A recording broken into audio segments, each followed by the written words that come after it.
Students, previous lecture में हम लोग ने स्फेरिकल कंडक्टर या स्फेरिकल कैपेसिटर देखा। ठीक है, हमने पहले ही लेक्चर में कैपेसिटर स्टार्ट करने में ही बताया था, ये हमारा बहुत ही इंपॉर्टेंट टॉपिक है। नाउ देखिए, हम लोग ने देखा कि हमारा जो कैपेसिटेंस होता है स्फेरिकल कंडक्टर के केस में वो डायरेक्टली प्रोपोर्शनल टू रेडियस होता है। ठीक है, नेक्स्ट ये हमारा नेक्स्ट टॉपिक है potential energy of a charge conductor. ठीक है, हमें पोटेंशियल एनर्जी निकालनी है चार्ज कंडक्टर की। नाउ हमको पता है, अब यहां पे देखिएगा, if a charge capital Q is given to a conductor of capacitance C, then its potential V is given as, ठीक है, अगर हमने मान लीजिए कोई कंडक्टर है जिसका कैपेसिटेंस क्या है, C है, उसको चार्ज कैपिटल Q देते हैं, तब हमारा पोटेंशियल क्या होगा। हमने प्रीवियस लेक्चर में क्या पढ़ा था, Q is equal to CV, तो यहाँ पे V इज इक्वल टू क्या हो जाएगा, Q बाई C। यहाँ पे V is equal to Q by C। अगर कोई कंडक्टर है जिसका कैपेसिटेंस क्या है C, हम उसमें चार्ज देते हैं, ठीक है, Q, तो हमारा पोटेंशियल क्या हो जाएगा, V is equal to Q by C। Charge किसमें होता है, कूलम में, ठीक है, और कैपेसिटेंस की यूनिट फैराड। ठीक है, ये प्रीवियस में पढ़ चुके हैं, प्रीवियस लेक्चर में। नाउ देखिएगा, जो वर्क डन होगा, ठीक है, वर्क डन होगा चार्ज करने में, जो कंडक्टर को चार्ज करने में जो वर्क डन होगा वो हमारा स्टोर होगा as potential energy.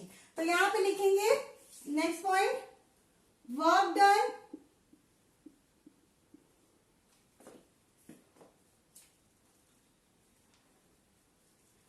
in charging the conductor is stored as potential energy। ठीक है, जो हम वर्क डन करेंगे चार्ज करने के लिए, किसी कंडक्टर को चार्ज करने के लिए जो भी वर्क डन करेंगे वो हमारा किस फॉर्म में स्टोर होगा, पोटेंशियल एनर्जी के फॉर्म में स्टोर होगा। तो हम ऐसा मानते हैं कि मान लेते हैं DQ चार्ज है, हम इसे क्या कहाँ ला रहे हैं, इनफाइनाइट से ला रहे हैं उस कंडक्टर पे। ठीक है, तो यहां पे लिखेंगे, suppose we bring a small charge dq from infinity।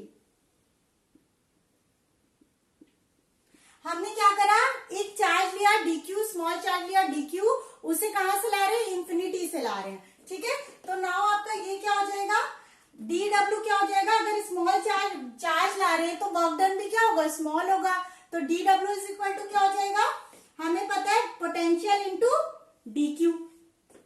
ठीक है, ये आपकी फर्स्ट इक्वेशन थी, ये सेकंड इक्वेशन है। ठीक है, अब यहाँ पे देखेंगे v का क्या फॉर्मूला है, ये अगर हम इसे यहाँ पे पुट कर दें तो चलेगा, हाँ क्यों नहीं चलेगा। चलिए, dw is equal to v is equal to q by c dq। हमने बताया था स्मॉल वर्क डन निकालेंगे, उसे इंटीग्रेट कर देंगे तो होल वर्क डन आ जाएगा। ठीक है, नाउ यहाँ पे देखिए, अगर W निकालना होगा तो integration of Q by C dQ हो जाएगा। ठीक है, अब देखिए 1 बाई C को बाहर निकाल देंगे, हमने बताया था इंटीग्रेट तभी करेंगे जब यहाँ पे आपका टर्म सेम हो। ठीक है, अब यहाँ पे देखिएगा, work done is equal to क्या होगा, 1 बाई C बाहर आ जाएगा, 1 बाई C आपका बाहर आ गया, Q dQ।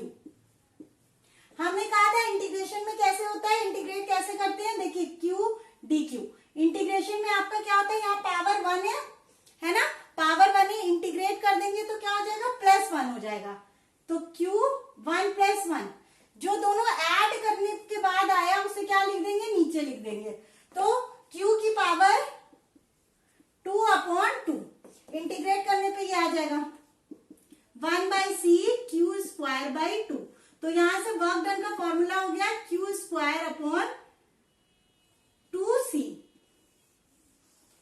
ठीक है, ये हो गया आपका फॉर्मूला, ये नोट कर लीजिएगा। ठीक है, यहाँ पे फर्स्ट ये ऐसे करके बॉक्स बना लीजिएगा। अब एक और हम लोग वर्क डन का फॉर्मूला देखेंगे। यही वर्क डन क्या होता है आपका, potential energy as a stored होता है। ठीक है, यहाँ पे ये हो गया, इसे नोट डाउन कर लीजिएगा।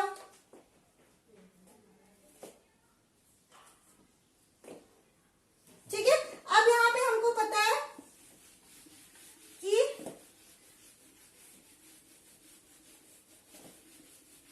Q = क्या होता है, CV होता है। अगर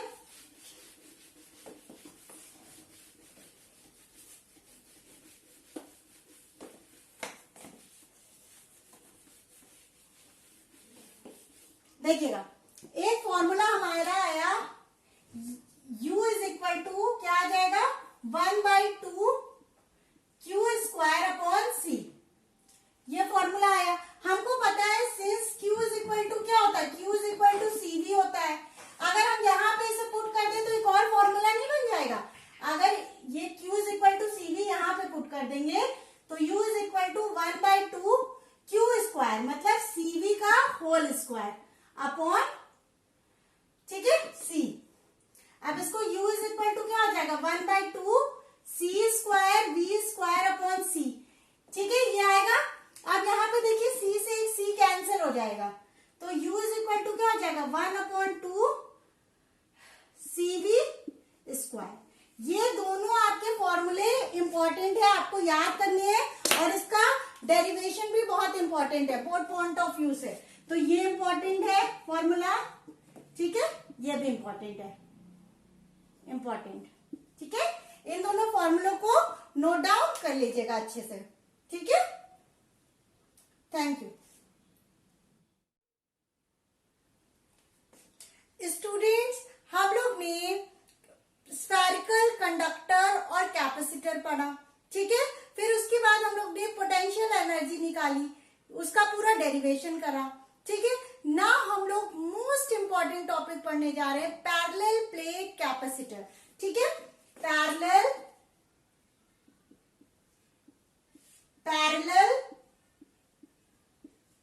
प्लेट कैपेसिटर। ठीक है, पैरेलल प्लेट कैपेसिटर हमारा बहुत ही इंपॉर्टेंट टॉपिक है। आगे जितने भी न्यूमेरिकल्स और डेरिवेशन होंगे ज्यादातर आपके पैरेलल प्लेट कैपेसिटर पे बेस्ड होंगे। तो पैरेलल प्लेट कैपेसिटर होता क्या है, तो हम यहाँ पे डिफिनेशन लिखते हैं, पैरेलल प्लेट, प्लेस लिख दिया यहाँ पे, प्लेट कर लीजिएगा, plate capacitor consist of two long metallic plates mounted on two insulating stand separated by a small distance से D।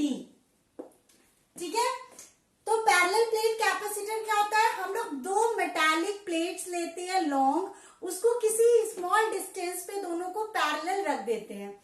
ठीक है, उसी को क्या बोलते हैं, पैरेलल प्लेट कैपेसिटर। अगर इसका डायग्राम देखेंगे तो ये प्लेट हो गई, ठीक है, और ये आपकी एक प्लेट हो गई,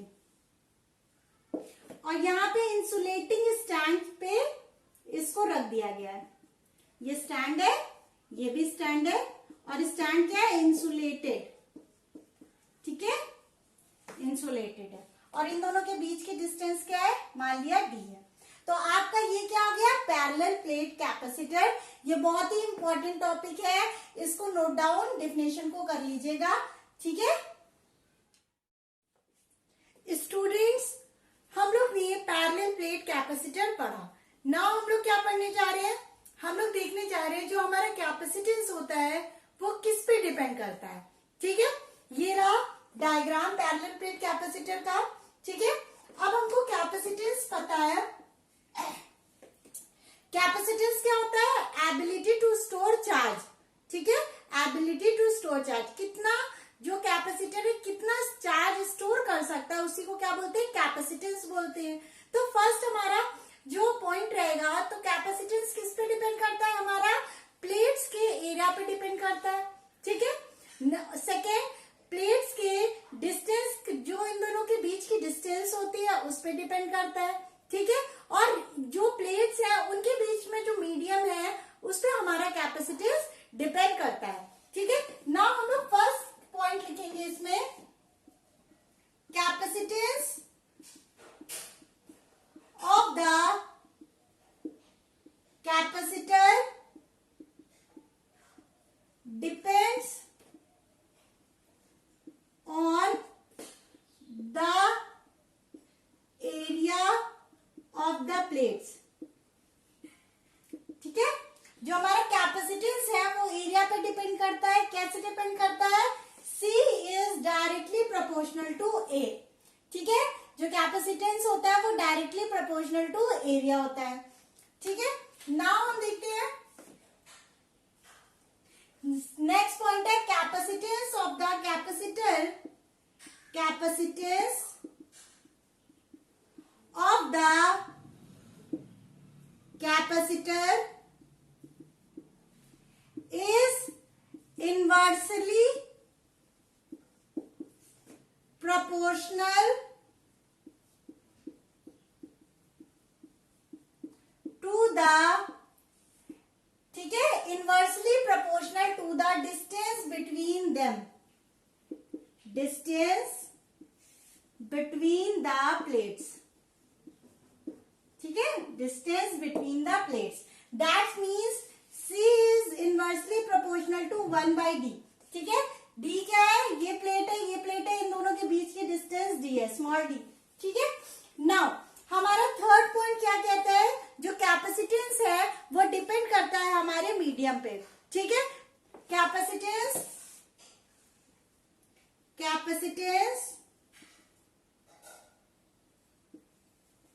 of the capacitor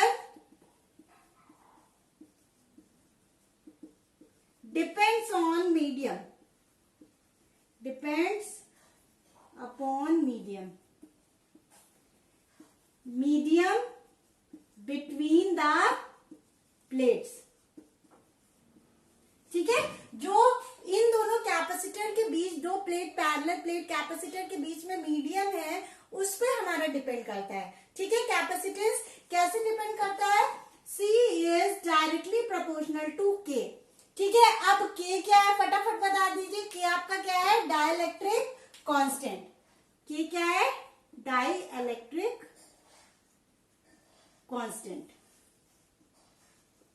ठीक है। ये डायग्राम बना लीजिएगा और ये सारे पॉइंट्स को नोट डाउन कर लीजिएगा अच्छे से, ठीक है।